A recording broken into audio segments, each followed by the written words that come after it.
आप 90% की बात करते हो। 90% की आबादी खंड खंड विखंड बटी हुई है, तो हम कैसे 10% के लोगों से लड़ाई लड़ेंगे?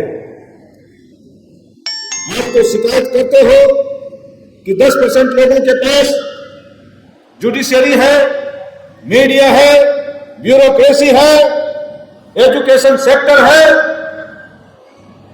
और आरएसएस जैसा संगठन भी आप बताते हो।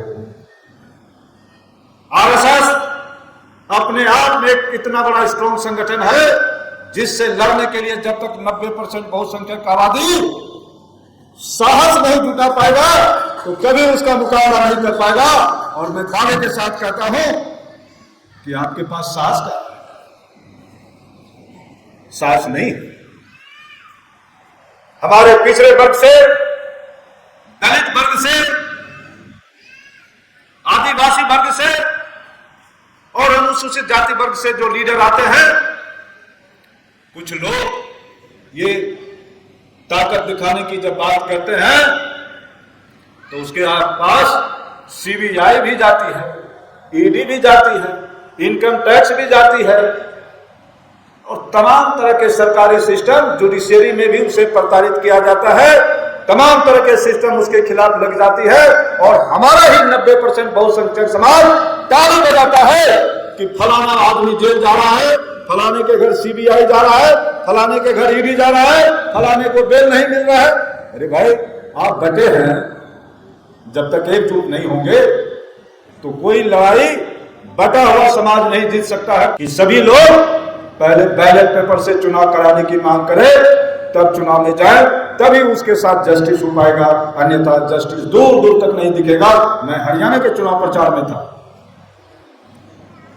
एक भी सर्वे में या ग्राउंड लेवल पर किसी ने नहीं कहा कि फलानी पार्टी की सरकार आ जाएगी और चुनाव के बाद सरकार बन गई,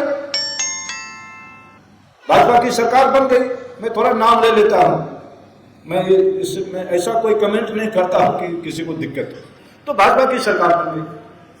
मैं 15 दिन वहां चुनाव प्रचार में था, जहां भी मैं जाता था तमाम लोगों से बात करता था कि क्या स्थिति है भाई, कांग्रेस की सरकार आ रही है, कांग्रेस की सरकार आ रही है। रिजल्ट अप्रत्याशित हो। महाराष्ट्र का आप देख लीजिए, अभी हमारे कुछ वक्ता कह रहे थे कि वोट की संख्या बढ़ गई। अरे भाई, मैं सुप्रीम कोर्ट का वकील भी हूं, आप जान लें कि सुप्रीम कोर्ट में भी जस्टिस नहीं है, ये मैं दावे के साथ कहता हूं। इस देश का न्यायपालिका निष्पक्ष नहीं है।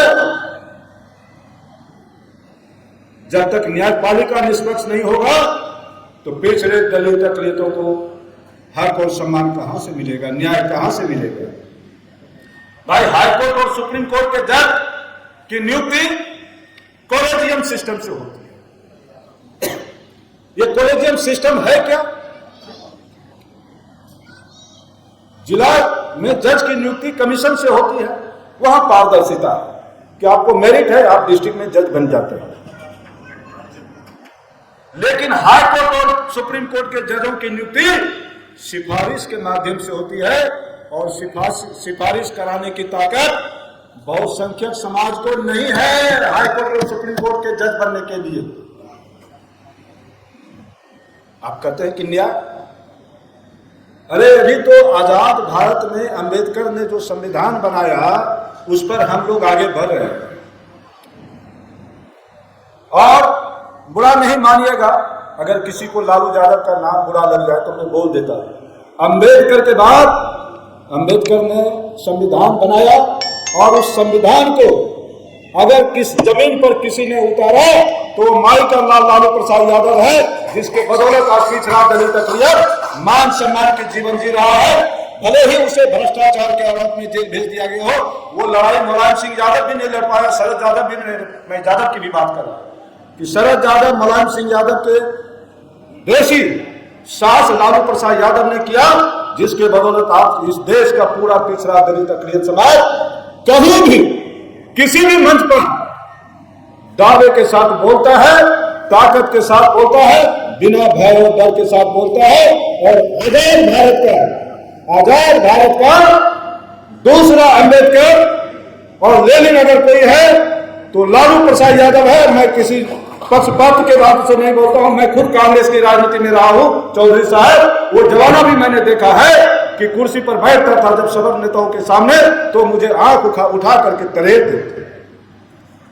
और जब लालू प्रसाद जी सत्ता में आए तो भाई साहब जो टांग चढ़ा करके बैठे हुए हैं, उस तरह से हमने भी कुर्सी पर टांग चढ़ा करके बैठना शुरू किया।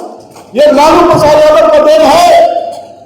भले ही लालू प्रसाद यादव को कितना बदनाम कर दो, प्रताड़ित कर दो, जेल भेज दो, लेकिन आज हम पिछड़े दलित अकलियत हैं तो उनके बदौलत है आज कर्पूरी ठाकुर को भारत रत्न दिया गया। कर्पूरी ठाकुर अति पिछड़ा समाज से आते हैं, बिहार से। उस कर्पूरी ठाकुर को मुख्यमंत्री रहते लोग कर्पूरिया कह के बुलाते थे।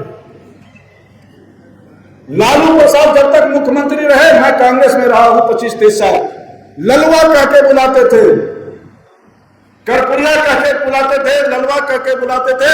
नीतीश कुमार को नीतीशवा और रामविलास को रामविलसा, ये सारे लोग बुलाते थे।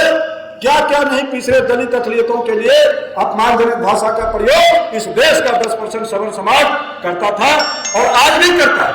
ऐसी बात नहीं कि आज नहीं करता है, आज भी करता है। लेकिन आज हमारे बहुसंख्यक जो 90% की आबादी के लोग हैं, उसे काउंटर करने की ताकत मिल गई चौधरी साहब, इसीलिए आप यहाँ सम्मेलन करा पा रहे हैं।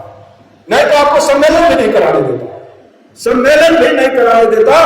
आज हमारी हैसियत बढ़ी।